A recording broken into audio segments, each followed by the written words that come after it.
everyone. My name is Art Gruenberger. Welcome to Meet Our Mentors. Say hello to our live studio audience. Hello, everyone out there. These are the participants from the Great Plains Puppet Train Festival here in where, everyone? Where is that? I have no idea, but we made it here, and I'm thrilled to be here, and I'm thrilled to get to talk with one of the puppeteers whose work I just absolutely love. His name is Jim Napolitano of Nappy's Puppets. We're going to take a look at one of the videos that he does that is just one of my favorites. Let's take a look at this one. Brad is out there with us. Brad, if you can go and roll that video, that would be awesome.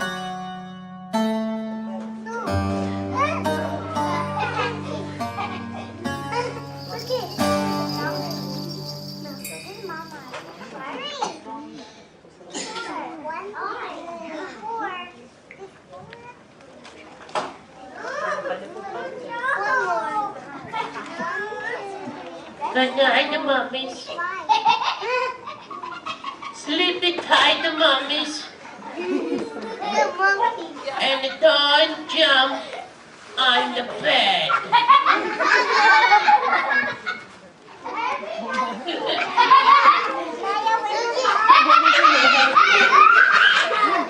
Poor little mummy jumping on the bed.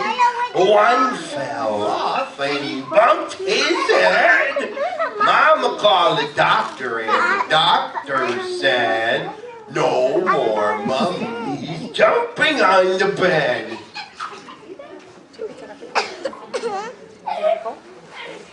Good night, the mummies.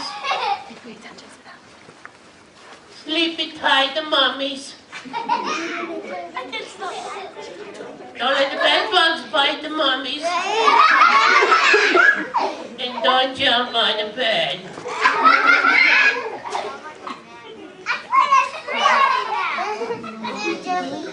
Three little mummies jumping on the bed.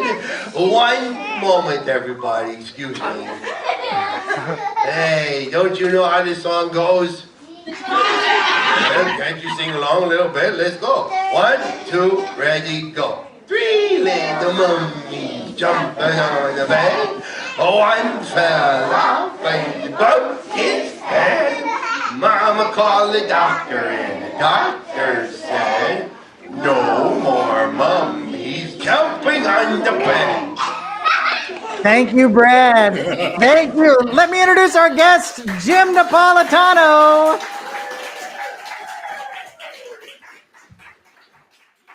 I thought it was three little monkeys jumping on the bed. What the heck is going on here? That is the holiday variant called, that's the Easter one I do at Easter time and the high holidays. Ah, there. That makes mix it up. That makes perfect sense. That makes perfect sense. Jim, I'm so glad to get to actually sit here with you in person. I've been looking forward to chatting with you forever. When I was teaching puppetry at the university, I used not the Three Little Mummies, but the Three Little Monkeys video as a prime example of shadow puppetry for these students that were learning puppets for the very first time. And when Mike and I would say goodnight to our dog, we would say, good night, monkey, sleep tight, monkey, and don't jump off the bed, because she always has to get up and go pee in the middle of the night, of course, right? That's a shout out to Madison Cripps. Like, I did the voice, but Madison, like, he took it and stretched it into something absurd. And so now I do his imitation of me doing my grandmother. So it's really evolved. Nice. Terrific. Well, I'm so glad you're here. And I know we're going to just sort of go through the timeline of your life, as we've got a solid 50 minutes before the next performance here at the festival. That's more Good. Where would you like to start? We go back to third grade. Don't worry, Brad. This picture is not in there. We're going to start at third grade, except I'm going to come back to that later. So now we move on to fifth grade, and it was my fifth grade teacher, Mr. Steadwell. Mr. Steadwell was a very strict teacher, but he also had all the coolest new, like the Casio. They were calculators technically, but they were also keyboards. And so he had all these new kind of cool fangled gadgets, and he was really into science, but also into arts. And that blend of the love of the arts to be what it could. And there he is from 1983, I think, or something like that. We had really sophisticated printers those days. My apologies for the. And in fourth grade, I ran into a wonderfully strong, fantastic woman, Mrs. Macaluso. I joined the band. And I think after the first lesson I played a saxophone. I was playing Mary Had a Little Lamb, and I was hooked. And Mrs. Mack was larger than life, and she was amazing. And I did that 4th through 8th grade and then carried it on into high school. The Blazer Band. There's Mrs. Macaluso. How could you not? Is she willing a pillowcase? Is that what she's wearing? I don't understand what. That's very like Judy Garland. I don't know. I love it. And what were you playing in the band? I played saxophone. And we don't have a picture of that because I'm not willing to put myself on fire for that. But there is a picture of me, if we can go to the next one, Mr. Brad, of me, my friend Lenny Benefico, and his sister Joanna Benefico. Those were our uniforms, and I am the one not in the moo-moo. Yeah. So you're the skinny girl in the front. Is that who you are? Is that... no, things have changed, blossomed nicely, and that kept me off the streets, and that was a good thing. Also, Boy Scouts did. We're not going to kind of go into that, but this kind of appreciation of art and performance, and I was a big old ham. I got into the drama club in the elementary school, and of course. That's me in The Wizard of Oz. I played the role of Toto. It wasn't even, this is like a write-in ballot. I wrote myself into the play because I'm sure the reviews were like, Toto steals the show. And yeah, much to their chagrin. But this is a common experience. Like, people underestimate me, and I get the bit role. And then the next time they do a show, I ended up being Dracula in 7 Brides of Dracula. So there we go. Look at this. I wanted to suck your blood. So yeah, that happens again. We'll talk about that. But the elementary school was a great, neat place to learn the arts and music. But also, I was meeting other kids in my town because there were 4 or 5 different schools. But we all gathered together, so it was a kind of a start of a network thing, which was really cool. And like kids that were as hammy as you were, or that were interested in the arts, or like what was the hook? I think everybody had a different focus. Some people want to do straight music and classical music, and some people just were doing it because their mom made them. But we all came together for whatever reason. We all came together. This was elementary school, so I don't think anybody had a career picked out in music or anything. But funny enough, we get to college, I could tell you a little story about music and my college experience. Moving on to high school, I had a band, continued on with a great band leader, that's Dante Bedini, and he was like the epitome of cool, and took 40 or 50 kids out of chaos and brought this wonderful music. And once again, kids from all over, kids that were playing sports, but were also in the band. Kids were we all worked together, and that was great. In my junior year, I met the new dramatic arts professor, Dr. Patricia Howell, and she had some ideas, and another strong woman that had just fantastic sense, great drama productions, and she thought big. And so we did Godspell, where I started off as the part of Lamar. Does anyone? It's been a long time, but that person who was cast as the lead ended up not being able to do it, so I got escorted into the lead. So once again, underestimated, and I look at there I am, Jesus. All right. What? So you played Jesus. You went from Lamar to Jesus. I went from Toto to Dracula. Raise your hand if you'd like to see a mashup of all of these shows for the Puppet Slam later on. All right, yeah, me too. I understand me here too. we are with the baptismal font behind me. So It can only go downhill from here, I'm pretty sure. No, uphill, because then we did West Side Story, and that was a very ambitious. Did you play Jesus in that as well? Or is it... No, I didn't come back the third day. But there were 2 matinees on Saturday and Sunday. Yeah. We did West Side Story, but also Doc Hall, thinking big, took our choir to sing for the president. The inauguration of, no, this is non-political, of George Bush Sr. There's West Side Story, and I'm rocking the mullet. I'm there in the front, and there we are.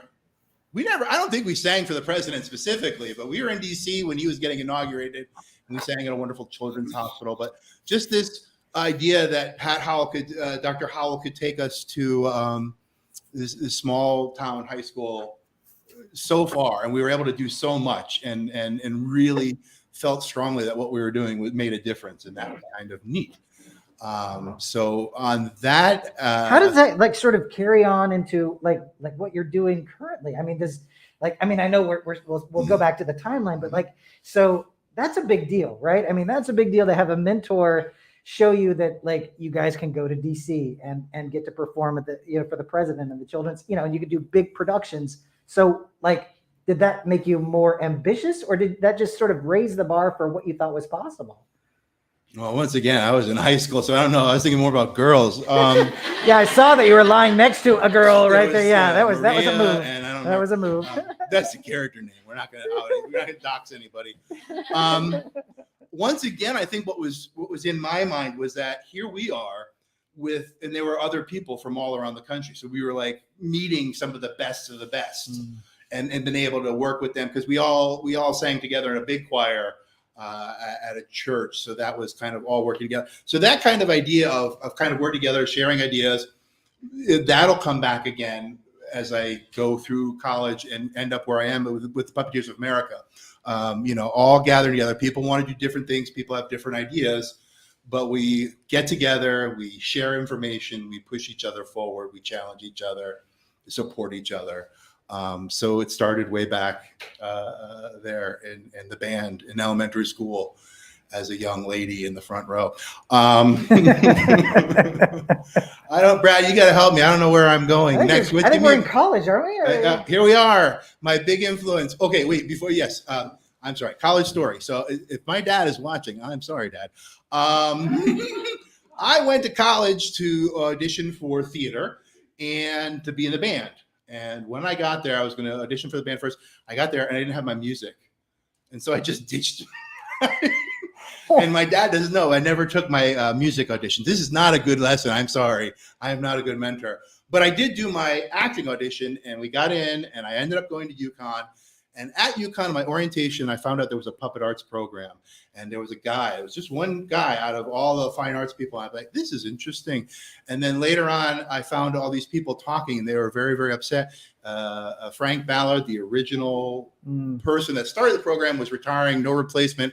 And I joined the puppet majors. I was a dumb acting major to save the puppet arts program at UConn. And I met Bart Rockaburton, who is the biggest person in that picture. I guess, is it Robert Smythe, Tim Lagasse? Oh my goodness. What Laura a crew. Pomerantz and Heather Ash. Wow. This is 1993, the San Francisco National, my first national. What a festival. But Bart was the person who I studied puppetry with. I switched from acting to puppetry, and Bart was so influential. In acting, we follow rules. There's a style, there's a tradition. And I was going into my third year acting. They're like, we think you have what it takes to continue on in acting. You're going to be a great Falstaff. You're going to be a great character actor. And I'm 20 years old waiting to play, an old washed up knight. I'm like, what, wait tables until then? And I started looking at puppetry, and I can play any role, any age, anything. And I started talking to Bart about it. And he goes, if you need something to tell your parents,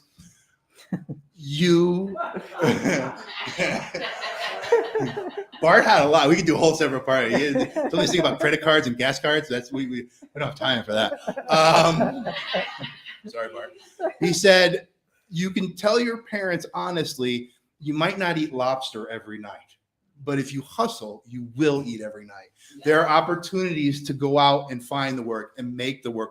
And I like that so much better than waiting to be cast on my age or my body. Now I am Falstaff. I play the part well now, but in between then and now, I've done a lot of other great things. And Bart was, I would go to shadow puppet. Okay. Oh, I forgot the class. Okay. So back to third grade, I took a shadow puppet workshop. Jump forward to college. The first class I took was shadow puppets with Bart Rockaburton. And I was sitting there making, he goes, I used to do this with kids in schools when I was a traveling puppeteer. I said, did you go to maybe Milford, Connecticut? Yeah, probably. Did you go to Simon Lake School in Milford, Connecticut? Oh, the submarine school. Yeah, I said, Bart, I took this workshop with you when I was in third grade. So I always say, wasn't really affected by puppets, but I was there. And I was talking with my dad recently, and he found this article in the paper. It said, come to this place in Waterford, Connecticut, and meet Howdy Doody's mom. It was Margot, and some kind of, I think it was the beginnings of IPA, the Institute of Professional Puppetry that Bart did. And so as an 8, 9-year-old, we went to the O'Neill. And then the first time I went to the O'Neill, spoilers, I was walking down a staircase. I'm like, I've been here before. This is Puppet Home. So I thought, oh, these really incredible kind of neat things. And in college, I saw Richard Bradshaw, and I saw a video that Jim Henson did. That is Richard Bradshaw and Ally Lou Curtin from the 70s. This is not timeline appropriate, but look how sharp. What a schmoozer, man. Look at that guy. That's awesome. Look at the sideburns, man. Richard and Ally Lou came to UConn, and I had a chance to perform for him. Richard is the reason why I switched from acting to puppetry. At the end of the shadow class, we saw Richard's work, and I said, I want to do that. That's what I want to do. And I got to meet him, and I got to perform for him. And I didn't even say hello to Ally Lou. I had no idea that she was Una Mama. We've been studying about Ally Lou and all the great things that she'd been doing, Bart and Ally Lou down at the Center of Puppetry Arts. And but it was Richard. This is Richard. And so that began a love affair, or a bromance with Richard Bradshaw. Over the years, he's come to the States to teach or to the O'Neill, the National Puppetry Conference, where I've been his like TA. I think one year you were doing the guest artist, and I was his TA. Yeah, I got to guest artist with Richard Bradshaw, and it was just such an honor. I just felt like I was completely out of my depth with a force like him. And he's just such a generous and kind man. I remember Burkett was talking about writing fan letters to people as just an exercise in creativity. And so I'd been showing some of Richard Bradshaw's videos in my classes as well. And I thought, well, you know what? I'll shoot him an email. I found his email, and it started this communication back and forth where he was like, and this is what I'm working on now. And he's just so generous with his time. Such a kind man. And an incredible historian and really, really knowledgeable, and not what I'm interested at all, but God bless Richard for doing it.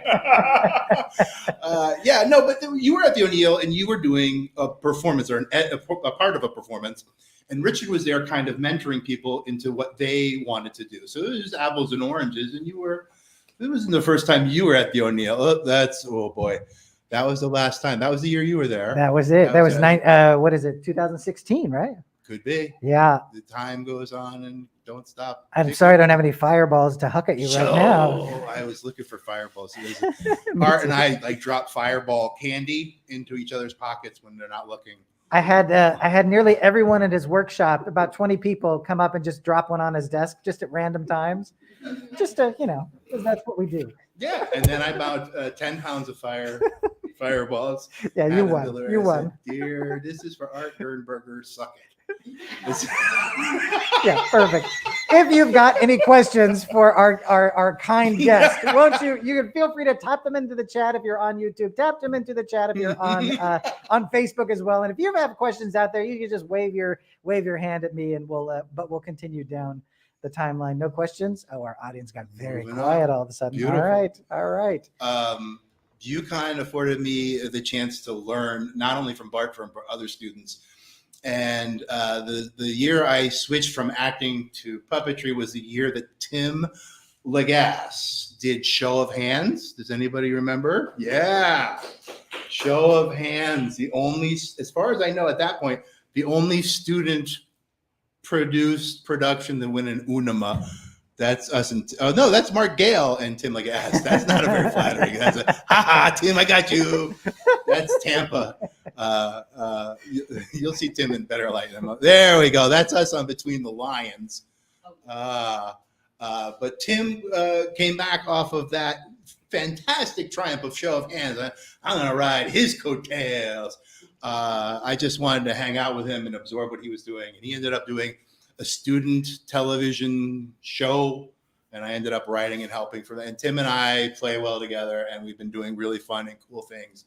ever since. And What was the miniature set thing that you guys, I forget, you did it at a festival, but it was like this tiny little set with a tiny little camera. What was that? that was called Sammy and Sofa. Sammy and Sofa. And we worked on it together. We wrote it, but it all came from Tim's idea of a line from a Frank Zappa song about a couch. And I don't know the song, but he just had this whole idea. And then we built this little toy theater. And we were doing it in bars in New York City.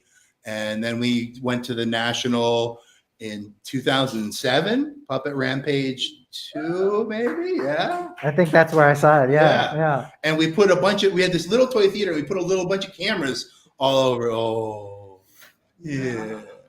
Yeah. It was like a 3-camera. It was like a 3-camera sitcom. Yeah. So right? Tim was doing like a Czech marionette, and he was pushing the buttons to do cameras live. And I was under the set with a rod puppet. That was the sofa. And we were fortunate enough to, when Heather Henson wanted to start Handmade Puppet Dreams, we were one of the things. She didn't want us to do 30 minutes. She wanted, if you do 30 minutes, everybody's going to want to do 30 minutes.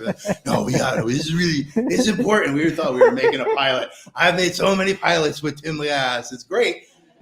And sad. So sad. But we're going to keep playing, eventually get one sold. So where are we? We are Tim Lias, UConn, and post UConn. What am I going to do? What kind of a thing? And so I invented a walk-around character to do at fairs and festivals. And Tim helped me with the chicken head, and I became the chicken cowboy. And I don't think I ever got paid, but I walked around at like events. I remember doing Special Olympics things. We have a picture of the chicken cowboy. I think it's post-grad. I think everybody would really like to see the dark meat. Well, we might be. You went to UConn with such a force of talent. I mean, I'm just like all of the names that you're mentioning are just people that I've met at the O'Neill. Or what from that experience? Like, what nuggets are you still like when you start a piece or when you're working on something, or where you like this is what I have to include, or this is something that I've got to remember, or are there things like that in there? Just being around them at a time when Bart was fresh, and Bart thought every person that leaves the university is no excuse not to have a show. Mm-hmm. Everybody should be doing. So we were all crazy, knocking ourselves out, doing classwork. We were a liberal arts school. I was an undergraduate, so I was taking statistics and history and auditing every puppet class I could. But we didn't go drinking. We didn't go to the parties. We would sit in the puppet lab and do like little mini slams to make each other laugh. And people would like bring childhood records and that'd be a good show. Just that creative incubator was amazing. And then I guess what I like to tell people is always listen to your audience. Mm-hmm. I don't know if I'm doing it really well right now, but when I create a new piece, and it's I don't do it all that often right now, but I think, who is this for? Like, who of all people do I wish could be in the audience the first time, or so I create pieces for Richard Bradshaw or Tim Lias or my old classmates. Like this will make them, or this part will make them laugh. And it turns out it makes more than just that one intended person laugh. Yeah. But if you really listen to your audience, they'll tell you what's funny. I think Paul Zaloom at UConn during those days, Paul was performing and asked for volunteers. And so a bunch of us went up there and he had me sit in front of him to check his sight lines. Like, you're a big guy, sit in front of me. Yeah, okay, the table is gotta go up. I can't see over this giant guy. But he came after his show, he came to UConn and taught. You're supposed to talk for a couple hours. I think he talked for 4 or 6 hours. And the things he said were mind-blowing. And part of it was listening to your audience and sharing with it. He said, I thought this at the time was a very not true, honest thing to do, because the audience loves to see you make a mistake and then clip yourself out of it and pick yourself up. And so if you can create that tension and then fix it, so that was a Paul Zaloom thing I learned. And through the O'Neill later on, I met Paul, built him a stage, played with shadow puppets with him. So Paul was Peter Allen was a big mentor. Puppet Fest Midwest. What a treasure. Yeah, this is kind of the Tuckers. There it is. I wouldn't dignify him with a picture.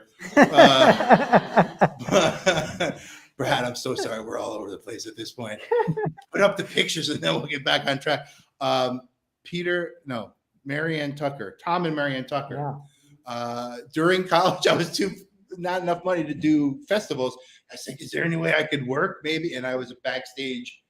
And that was one of the most wonderful things, working backstage as a tech person. Is there a picture of one of the people who post? I were learning how people pack up, learning how people load in and load out. And one of the pictures in there, I don't know if I have, there it is. I was a tech crew for Monica and Terry and Foliage people. I know it's really small up there, but and they taught me a good lesson. They fed me candy, and that made me so happy. And so feed your tech. But yeah, working backstage is a great way to learn how people do it, and also what you might not want to do. You know, what you don't want to do. So there's that. That's great. That's great. So the shadow puppets that you use have such a specific design to them, and it's really clear that they're influenced by Richard Bradshaw. I mean, like the way they move, certainly, and also the way they're designed. But I can tell the difference between a Nappy puppet and a Bradshaw puppet. Like, so where did your other design influences come from?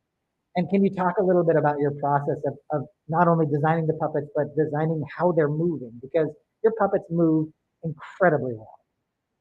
Thank you. That's very generous. Richard had movement that was unfathomable. And so Richard was a kind of a mentor to me because I always thought, how in the heck did he do this? How is he? And I would imagine the most convoluted way and get close. And then when I would meet him, he would like laugh and call for his wife. Listen to what Jim thinks I can do. Lottie Reiniger, beautiful lyrical movement, but frame by frame, stop motion. But I thought there was a way to do it. And I just making things heavier. And I am not proficient in marionettes, but there is something to be said for the pendulum and for that weighted figure and giving it weight and an earthiness. So seeing some Catagola stuff and seeing the movement that they got and figuring out, well, that's leather, that's heavier than what I've been using. And they're so much more floppier too, right? In their movement in general, as opposed to Balinese or Javanese. Yeah, they're very, very energetic. Yeah, very body, which is fun. But ultimately, and this is like years down the line, I did a Between the Lions. I was lucky enough to work on a show Between the Lions. Tim Lagasse had a lot to do with that. Thank you. And I worked with a guy named Sal McCree doing Sicilian. There we are, the monkeys in black. It was UFO and the monkeys in black. Hey, you didn't see anything. Huh? What a great show about reading and literacy. And what a talented cast on that show. Oh my gosh. Yes. And it was really hard because I was a total low man. The only reason I got to work on Between the Lions is because there were 2 or 3 other television shows and there was no other talent except me to be the right hand. But I did what I can. And did you get to do any of the original characters on the show too, or were you just right-handing everything? Or? I was a monkey farthest away from camera.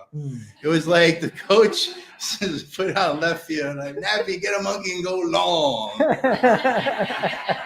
there was a lot of layers from that thing. I could have a monitor. No, they're all used up. He's got 3 monitors. And I would get really kind of bummed because I had been running my own company and getting better and better at these puppets. And then here I am. And Tim came up to me and said, you don't have any lines that you don't have no responsibilities. Just do it in the background and have fun. And that changed it. But at the same time, I don't think I want to go back to the question you asked about the movement was Sicilian marionettes, working with Sal McCree. They brought Between the Lions was great because they brought different kinds of puppeteers. They brought Albrecht, I believe. Yes, they brought Albrecht Roser. They brought Hugo and Inez, and they wanted to show the world different kinds of puppets rather than the traditional, the modern style of moving mouth puppets. And I guess there was a big powwow meeting, and they said, well, who's the shadow guy? And everybody said, Jim Napolitano. All right. So that's how I started talking with Kathy Mon, one of the creators, and then she goes, we need right hands. So yeah, where was I? Design. Yeah, the Sicilian marionettes, these giant 40-pound wooden things, and like to make it step forward, you have to make it step back and then rock it forward, and that kind of pendulum motion. It took me 2 days to get it to step forward, one step. And I was allergic to the iron, so I had to wear gloves and everything. And then Sal was from New Haven at the time, and I got to drive him to and from New York, so I got all this great time with Sal. Nice. And somebody told me later that he's like, that Nappy is a bulldog. He wouldn't let it. He wouldn't put it. It was hard to get that one step, but I can't. Like, it's because everybody was so good at the Muppets. Like, I can do this. I know I can do this. I'm gonna show. And all the people, they all wanted to do it. No, this is my job. Stay away. Go do your Muppet thing. Like driving a stick shift. And then I got a chance to make some puppets that were based off of the Fedig book of tabletop that stand on when you bring them down, they nestle in, and learning that kind of motion. Those are definitely rocking too, right? Yes. And I was able to translate from the Sicilian marionettes to the tabletops. Same thing though. You got to move it forward before you move it back, or backwards before opposition motion. But yeah, that's my design motion by Richard Bradshaw, the beautiful cuts by Lottie Reiniger, inspired by Indonesian for sure, that wonderful flowery cut. The first shadow I ever did was a Vietnamese shadow puppet. I used him in Bunny Foo for the Goon. And I remember I was such an actor. Somebody came up and said, how many X-Acto blades did you go through? Well, you could change them? And this thing was... How many fingers did you go through? Not changing. I was cutting on the back of a notebook. On the So self-healing cutting mats were a big thing. They're a big thing. Oh my goodness. Yeah. I remember I didn't know how contact cement worked, and I just treated it like regular glue, and it never dries. What the heck? So that's why I had to hang out with the smart kids in puppet class and learn. I knew how hot glue worked. That was good. Were you the type of puppeteer that used hot glue I was the type of puppeteer that used hot glue for everything. My first 5 years, hot glue on everything. Oh, it was like, and it was just the worst glue ever for everything. Yeah. Except maybe two things. Yeah. Maybe two fabric. And I used to I put lead. I was always getting flack for putting lead in the shadow puppets. Little buckshot. So I'd always just like cover it with hot glue so that nobody could touch it. It was like encased in the hot glue. Nice. So, now it's safe and heavier. So you taught a little bit at Puppet Fest Midwest, and so that was sort of you being a mentor, and so many people gained so much out of those workshops. And I think of Matt Sandbank, who is one of the most brilliant shadow puppeteers. If anyone gets a chance to see his work, you got to check him out. He's terrific. How was it taking that seat, and how did you mentor? How did you teach shadow puppets during that week at Puppet Fest Midwest? Because you did it several times, right? I did it. Yeah. 8 out of the 9 years that I attended. 1 year they said, you can't teach. You got to take a class. No, I'm not coming if I can't teach. It was such a weird tug of war, because I would get very excited, and then I'd get very frustrated, and then I would be very proud. I don't know what I did or how I did it, but I can only tell you that I would answer questions. I would let people touch the puppets, pick them up, move my puppets, guide them to the materials and styles, and just let them figure it out. But being able to give them a clue along the way. I don't know. Just being together. The great thing about the Puppet Fest Midwest was just the amount of time, the big chunks of time that we had. So working for 2 hours, taking a lunch break, another 2 hours, for 5 days, you were able to do a lot more. Yeah, as many of our audience knows, Puppet Fest Midwest was a week-long festival where you would work with one artist for the entire week. And then they wouldn't pack in like 20 performances every day either. It would be like work with your artist all day long, and maybe a performance in the evening, and sometimes a performance in the afternoon, and lots and lots and lots of cookies. It was one of the best. Yeah, festivals. and lots of socializing and lots of pollinating. Yeah. Well, what do you call it? Networking. LinkedIn. Right. This is before all Yeah. fancy stuff. But yeah, really give you a time and, to really look at the performance and then talk about it afterwards and really digest it. Yeah, no, it was good. And I had one student that was so frustrating and they couldn't decide which one and everything was why. Oh, the question, what's the best? There is no best. There's no best one thing. And they were the most frustrating student. And then at the end, oh my God, they made the funniest piece ever. I was unrolling. They made this really elaborate bridge for 3 Billy Goats Gruff.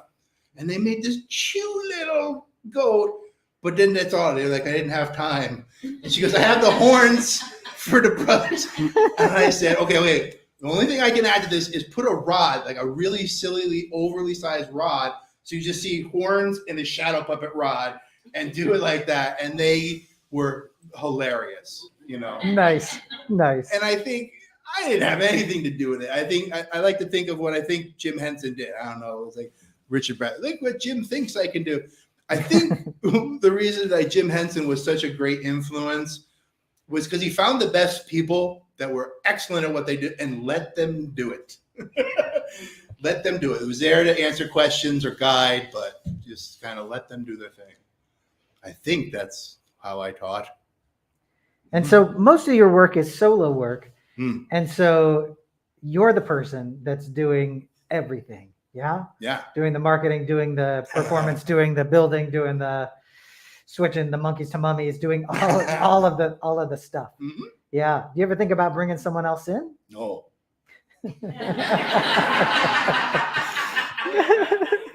I don't do good at math. It's 1 into 100%. This is good. It's easy. Doesn't make it easier, doesn't it? Yeah, absolutely. I didn't get to talk. Crabgrass Puppets were great mentors. They performed with my mentor, Bart. Crabgrass, Bart, Pandemonium Puppets. They became their own thing. They helped me type up one of my first brochures. They asked me to cut shadow puppets while I was still a student with them. They took me 3 or 4 years into it, flubbing around trying to get enough work. They would hire me to run the lights at their bigger venues so they didn't have to explain all the light cues. And what was I saying? Crabgrass. Yeah, crabgrass. There was a point to that, but I just drove 20 hours from Connecticut to Iowa. So no, I slept a little bit. Not behind the wheel. Maybe a little bit behind the wheel. Does our audience have any questions for Jim? Yes, nice and loud, please.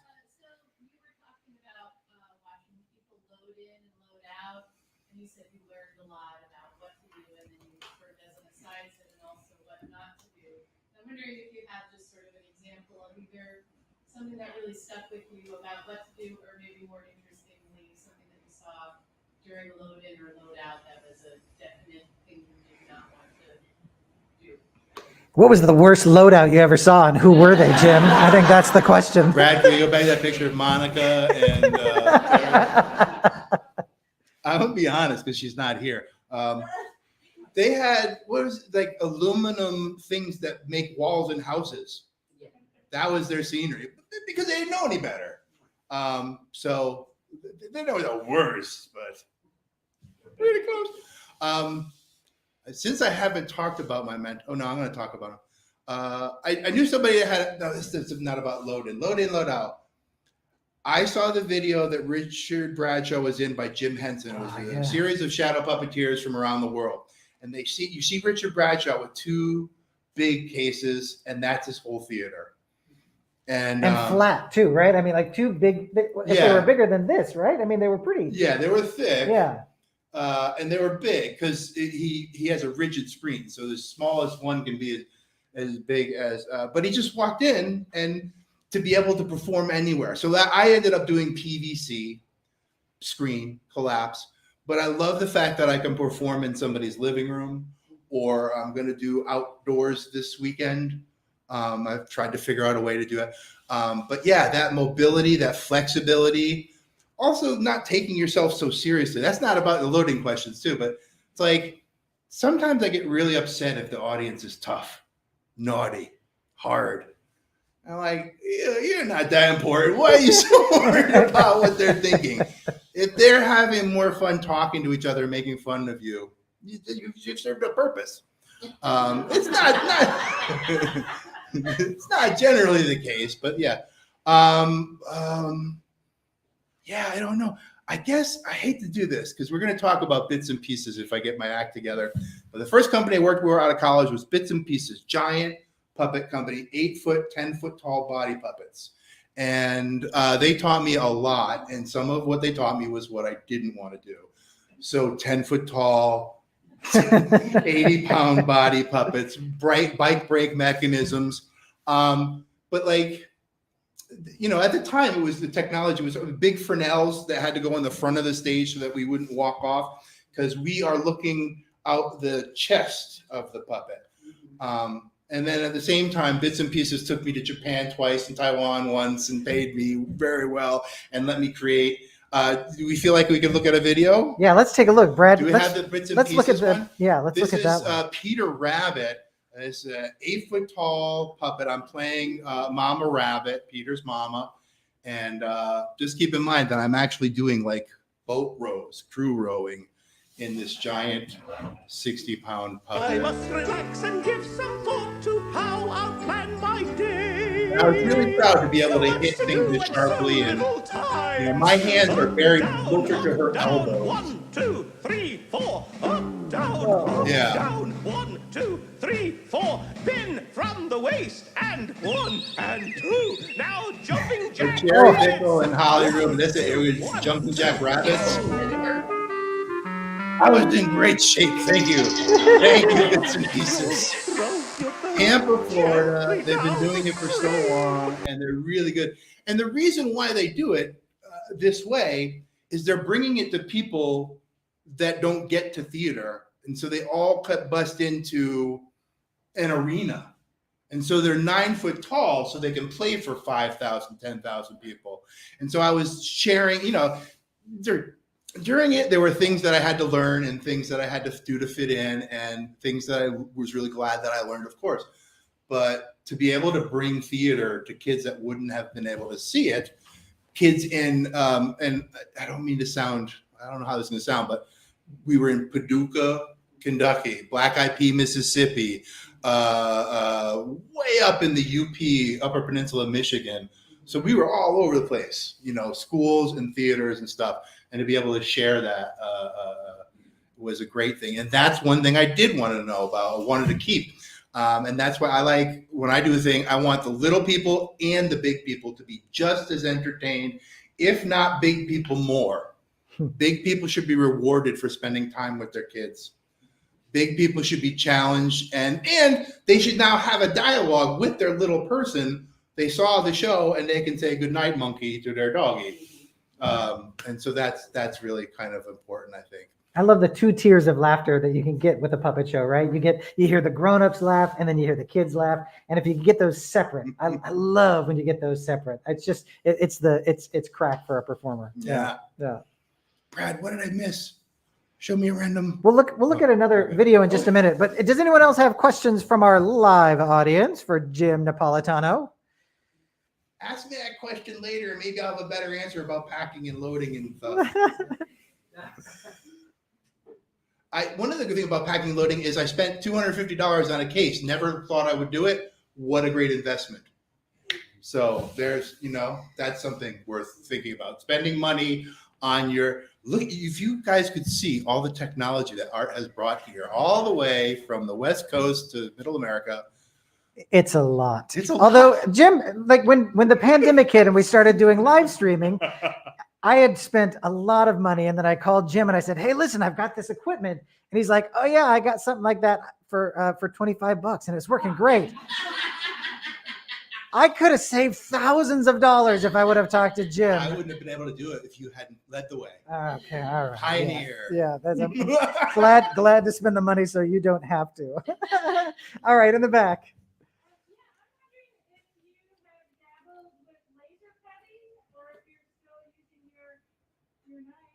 Have I dabbled with laser cutting or am I still using the knife? I am still using the knife. And for the longest time, I couldn't have told you why. But now, this is serious. Somebody did a study of Chinese paper cutting technique. And there are just cuts that you cannot make with a laser because of the angle of the knife. And that just always appealed to me. The laser is a great thing. There was a wonderful opportunity I had to do The Walking Dead, The World Beyond, a sequel for The Walking Dead. And they needed like this whole line of shadow puppets that went on and on and on. And then we flipped it and it started off as cars on a highway and they turned into zombies. And so I was talking with somebody like, please, you could use a laser cutter. I'm like, no, because it looks a certain way. Now, going against that, I'll use heavier material of plastic, and I'm using chisels, not an X-Acto because X-Acto slides off. But I'm using Indonesian chisels that were I bought from Bali and beyond. You too, Maria Bodman. Do you still do that, Maria? I hope so. Let's take a look at that last video. What was the one? Whichever one we want to look Brad, at. roll that last video. Surprise me. We're going to take a look at one more video here. It's the last of the two that you sent over in that last packet. It's a Halloween theme. Okay. It's Bunk Bed Commando. Working with the Elementals, James Godwin. Oh my God. So we're working on Between the Lions, television show of the day, avant-garde. Go ahead. All right, go ahead. I could talk over myself. This is me. Don't be rude to the performer. There are no worms in your chocolate ice cream. Dream, dream, little sleepyhead. There are no boogeymen under your bed. No slimy snakes under your sheets that stain on your underwear. It's only beats. We were edgy and hip. I don't know. Dream, what does it mean? When your teacher has popsicles stuck in his jeans. Dream, what would Freud say? When you're naked at day camp with your Uncle Ray. You don't know the answers to the big test. They're only bananas, so please get some rest. Dream, it's not real life. It's just your subconscious. This isn't a knife. Dream, it's all light and airy. We're just assisting the absent tooth fairy. So we were like, we did it at dance theater workshop. But James Godwin, John P, the Viking, has passed. Tim Lagasse and myself, and we did this cool thing. So here I am working for PBS or whatever, and we did this cool thing at night, really cool and hip, and like people like Brian Froud, the art designer of the Dark Crystal look, and Fred Newman, who does a lot of the newer guy on Prairie Home Companion voice. We were seeing all these cool people. So Fred Newman goes, "Hey, that's a pretty cool voice you're doing for Tom Waits." Like, whoa, Brian Froud, show our show. And that was really, really gratifying. So being the lowman on the totem pole was made worthwhile by James Godwin and working with James and the Elementals. So many things. I got to do a video. I got to do that Walking Dead. And everywhere I go, I look and I see people to learn from and people to help. But there's Brad. Can I ask you for a couple of pictures? One is the one of the green dinosaur. That's what I was working for Bits and Pieces, and the other would be my horned friends. So let's see if we can get those. But my parents were an incredible support system, and they came to see me off Broadway as Green Thing the Dinosaur with Bits and Pieces. That's Wow. My mom. That's my dad. I am like just above that black. That's my nose sticking out of it. And then my kids, talk about a humbling thing and learning and seeing the world in a different way. They are wonderful mentors to me. And so I'm thankful for them and my parents and for all the people I forgot to mention. There's so many people. And thanks to you. My pleasure. It's been a thrill talking with you. I can't wait to get to just spend some time shooting the breeze with you this weekend. It's gonna be a great weekend. And with all of you as well. Everyone, give Jim a big round of applause for being our guest today.